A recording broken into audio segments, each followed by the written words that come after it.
ఎందుకంటారో తెలుసా? కారణం, ఒక ముఖ్యమంత్రి స్థాయిలో ఉన్న వ్యక్తి ఎప్పుడైతే ఇంత బాహాటంగా నా నా నా నా నా అని పిలుచుకుంటూ ఎప్పుడైతే ఇంత బాహాటంగా ఈ బలహీన వర్గాల మీద ఎప్పుడైతే ప్రేమ చూపిస్తాడో అప్పుడు ఈ బలహీన వర్గాలకు గ్రామ స్థాయి నుంచి రాష్ట్ర స్థాయి దాకా కూడా వాళ్లకు గౌరవం పెరుగుతుంది, ఆత్మ గౌరవం పెరుగుతుంది, ఆత్మస్థైర్యం పెరుగుతుంది. అది జరగాలి అన్న తాపత్రయంతోనే మీ బిడ్డ ఈ 59 నెలల పాలనలో ఒక యజ్ఞాన్నే చేశాడు అని కూడా ఈ సందర్భంలో మీ అందరికీ కూడా తెలియజేస్తా ఉన్నా.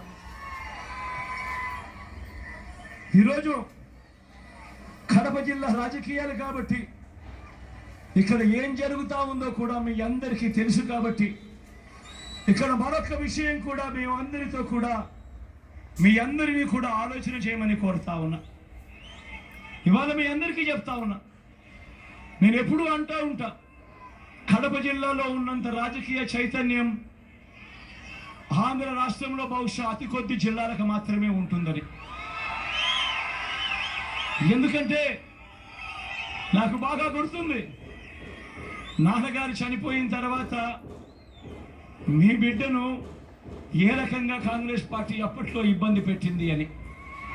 ఆ ఇబ్బంది పెట్టే సమయంలో మీ బిడ్డ ఇదే కడప గడ్డ మీద నుంచి ఇండిపెండెంట్గా అప్పటికప్పుడే వైఎస్ఆర్ కాంగ్రెస్ పార్టీ స్థాపించి ఇండిపెండెంట్గా సింబల్ కూడా రానప్పుడు కేవలం 14 రోజులు మాత్రమే ఆ సింబల్ మనకు వచ్చిన పరిస్థితులు ఉన్నప్పుడు ఇదే గడ్డ మీద మీ బిడ్డతో మీరు నిలబడి మీరు ఇచ్చిన మెజారిటీ ఏకంగా 5,45,000 మెజారిటీ ఇచ్చారు. ఈరోజు ఆ 5,45,000 మెజారిటీతో మీరు ఇచ్చారు. ఆ ఇచ్చిన మీ మెజారిటీతో మీ బిడ్డ ఢిల్లీలో ప్రమాణ స్వీకారం చేస్తూ ఉంటే పార్లమెంట్ భవనంలో ఉన్న ప్రతి తలకాయ కూడా ఎవరి జగన్ అని చెప్పి చూశారు. ఆ రోజు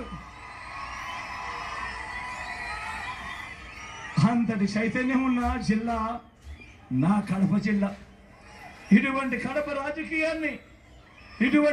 రాజకీయాన్ని మన ప్రజల ప్రయోజనాలను వైఎస్ఆర్ మీద అభిమానం ఉన్న మన ప్రజలు నిర్ణయించాలా, లేక వైఎస్ఆర్ అనే పేరే కనపడకుండా చేయాలని ప్రయత్నిస్తా ఉన్నా వైఎస్ఆర్ శత్రువులు నిర్ణయించాలా అన్నది మీరందరూ కూడా ఆలోచన చేయమని కోరుతా ఉన్నా. 100 కంటే తక్కువ ఓట్లు వచ్చిన పార్టీలతో రాష్ట్ర విభజన చేసిన దుర్మార్గులతో మన ప్రజలు జత కట్టాలా అని అడుగుతా ఉన్నాడు మీ బిడ్డ. రాజకీయంగా వైఎస్ఆర్ కుటుంబాన్ని అనగదొక్కాలని దేశంలో ఉన్న అన్ని వ్యవస్థలను మన మీద ప్రయోగించి మీ బిడ్డ మీద ప్రయోగించి వారితోనే కలిసిపోయి అదే కాంగ్రెస్ అదే టీడీపీతో కలిసిపోయి ప్రత్యక్షంగా ఒకరితోనూ పరోక్షంగానూ ఇంకొకరితోనూ కలిసిపోయి వైఎస్ఆర్ అనే పేరే కనపడకుండా చేయాలనే కుట్రలో వీళ్ళందరూ కూడా క్రియాశీలకంగా పాత్ర పోషిస్తూ ఉంటే నేను అడుగుతా ఉన్నా, ఇలాంటి వాళ్ళ వైఎస్ఆర్ వారసులు అని ఒక్కసారి మీరందరూ కూడా ఆలోచన చేయమని కోరుతా ఉన్నా. వైఎస్ఆర్ గారి మరణం తర్వాత, నాన్నగారి మరణం తర్వాత ఆయన పేరును, ఆయన రెప్యుటేషన్ను సమాధి చేయాలని చూసిన పార్టీ, ఆయన పేరును ఛార్జ్ షీట్లో పెట్టిన పార్టీ, ఆయన కొడుకును అన్యాయంగా 16 నెలలు జైల్లో పెట్టాను. నేను అడుగుతా ఉన్నా, నా 16 నెలలు నాకు ఎవరిస్తారు అని అడుగుతా ఉన్నా. ఇంత అన్యాయంగా జైల్లో పెట్టిన పార్టీ ఇప్పుడు రాజకీయ స్వార్థం కోసం మరింత బరి తెగించి ఆ ఛార్జ్ షీట్లో వైఎస్ఆర్ గారి పేరునట, నాన్నగారి పేరునట మనంతట మనమే పెట్టించామంట ఆ ఛార్జ్ షీట్లో.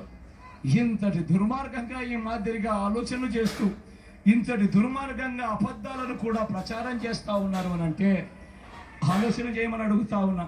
అసలు ఈ పార్టీకి మానవతా విలువలు ఉన్నాయా అని, అసలు ఈ పార్టీకి కృతజ్ఞత అనే పదానికి అర్థం తెలుసా అని ఒక్కసారి ఆలోచన చేయమని కోరుతా ఉన్నా. ఏ మాత్రం లేని పార్టీ ఇప్పుడు ఇన్నాళ్ళకట, ఇప్పుడు ఇన్ని సంవత్సరాలకు నాన్న చనిపోయింది 2009. నాన్న చనిపోయింది 2009. ఆ తర్వాత ఆ కుటుంబాన్ని వాళ్ళు ఏ రకంగా ఇబ్బందులు పెట్టారు అని మీ అందరికీ కూడా తెలుసు. ఈరోజు ఇన్ని సంవత్సరాల తర్వాత ఈరోజు ఇప్పుడు నాన్న సమాధి దగ్గరికి వస్తారంట, ఏడుపుల పాయకు వస్తారంట, నాన్న సమాధి దగ్గరికి వస్తారట, చూడడానికి వస్తారట, ఢిల్లీ నుంచి వస్తారట. ఇన్ని సంవత్సరాల తర్వాత వస్తారట, ఎన్నికల వేళ వస్తారట, ఎన్నికల కోసం వస్తారట.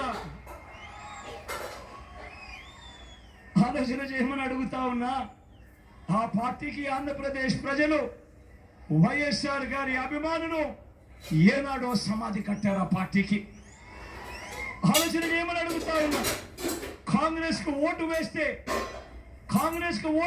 ప్రతి ఓటు కూడా మనంతట మనమే వైఎస్ఆర్ గారి పేరు కలపడకుండా చేసే కుట్రకు మనంతట మనమే భాగస్థులం కావాలి. ఒక్కసారి ఆలోచన చేయమని మిమ్మల్ని అందరినీ కూడా కోరుతా ఉన్నా. కాంగ్రెస్ పార్టీకి ఓటు వేస్తే మన కళ్ళను మనమే పొడుచుకున్నట్టు కాదా అని అడుగుతా ఉన్నా. కాంగ్రెస్ పార్టీకి ఓటు వేస్తే ఆ ఓటు నేరుగా మన ఓట్లను చీల్చి టీడీపీని గెలిపించడం కాదా, ఎన్డీఏను గెలిపించడం కాదా అని అడుగుతా ఉన్నాడు మీ బిడ్డ. ఈరోజు ఆలోచన చేయమని అడుగుతా ఉన్నా. ప్రతి విషయంలోనూ కూడా ఈరోజు ఎందుకు మన రాష్ట్రానికి వచ్చారు, ఎందుకు ఎన్నికల వేళ మన రాష్ట్రానికి వచ్చారు అని ప్రతి ఒక్కరూ ఆలోచన అడుగుతా ఉన్నా. చంద్రబాబును గెలిపించడం కోసం ఏ రకంగా కుట్రలు జరుగుతూ ఉన్నాయి అన్నది ప్రతి ఒక్కరూ కూడా ఆలోచన చేయమని అడుగుతా ఉన్నా. చంద్రబాబును గెలిపించడం కోసం, మన ఓట్లను చీల్చడం కోసం ఈరోజు కాంగ్రెస్ పార్టీ ఆంధ్ర రాష్ట్రంలో రంగప్రవేశం చేసింది అని అంటే చంద్రబాబు రాజకీయాలు ఎలా ఉన్నాయని ఒక్కసారి గమనించమని అడుగుతా ఉన్నా. ఇదే చంద్రబాబు మనిషి రేవంత్ రెడ్డి. ఇదే రేవంత్ రెడ్డి కాంగ్రెస్ పార్టీకి సంబంధించిన ముఖ్యమంత్రి తెలంగాణ. ఒకవైపున పట్టపగలు బీజేపీతో కాపురం చేస్తాడు, రాత్రిపూట కాంగ్రెస్ తో కాపురం చేస్తాడు ఈ పెద్ద మనిషి చంద్రబాబు. ఆలోచన చేయమని అడుగుతా ఉన్నా. ఈ రోజు రాజకీయాలు ఎంతగా దిగజారిపోయాయి అని చెప్పి నాన్నగారు బ్రతికున్నప్పుడు నాన్నగారు ఎవరితో అయితే విభేదించాడో, నాన్నగారు ఎవరితో అయితే యుద్ధం చేశాడో, నాన్నగారే కాదు నాన్నను అభిమానించే ప్రతి గ్రామంలో ఉన్న కార్యకర్త ఎవరితో అయితే యుద్ధం చేశారో ఇవాళ వైఎస్ఆర్ వారసులను చెప్పుకుంటున్న వాళ్ళు ఇవాళ అదే ఈనాడుతోనూ, అదే ఆంధ్రజ్యోతి రాధాకృష్ణతోనూ, అదే చంద్రబాబుతోనూ ఈరోజు చత్తా పట్టాలు వేసుకొని ఈరోజు వాళ్ళను గెలిపించడం కోసం మన ఓట్లను విడగొట్టాలని చెప్పి ప్రయత్నం చేస్తూ ఉన్నారంటే ఇంతకన్నా హేయమైన రాజకీయాలు రాష్ట్ర చరిత్రలో ఎప్పుడైనా ఉంటాయా అన్నది ఆలోచన చేయమని అడుగుతా ఉన్నా. అదేవిధంగా ఇంకొక విషయం కూడా చెప్తా ఉన్నా. ఈరోజు నా పక్కన అవినాష్ ఉన్నాడు.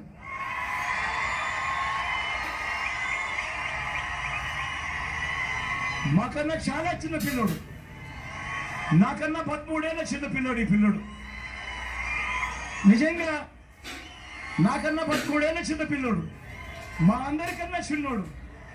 ఈ పిల్లోని జీవితం నాశనం చేయడం కోసం చంద్రబాబు నాయుడు దగ్గర నుంచి కుట్రలు పడుతూ ఉన్నారు, ఈనాడు నుంచి కుట్రలు వేస్తూ ఉంది, ఆంధ్రజ్యోతి నుంచి కుట్రలు పడుతూ ఉన్నారు, TV5 నుంచి కుట్రలు పడుతూ ఉన్నారు. వీళ్ళందరి కుట్రల్లో భాగంగా కడప జిల్లాలో ఒక రాజకీయ వాక్యూమ్ క్రియేట్ చేయాలని, ఆ రాజకీయ వాక్యూమ్ లేకి వాళ్ళు రావాలని ఈ రోజు కుట్రలు పన్నుతూ ఈ పిల్లాడి జీవితం నాశనం చేయడానికి ఇన్నిన్ని అడుగులు వేస్తూ ఉన్నారంటే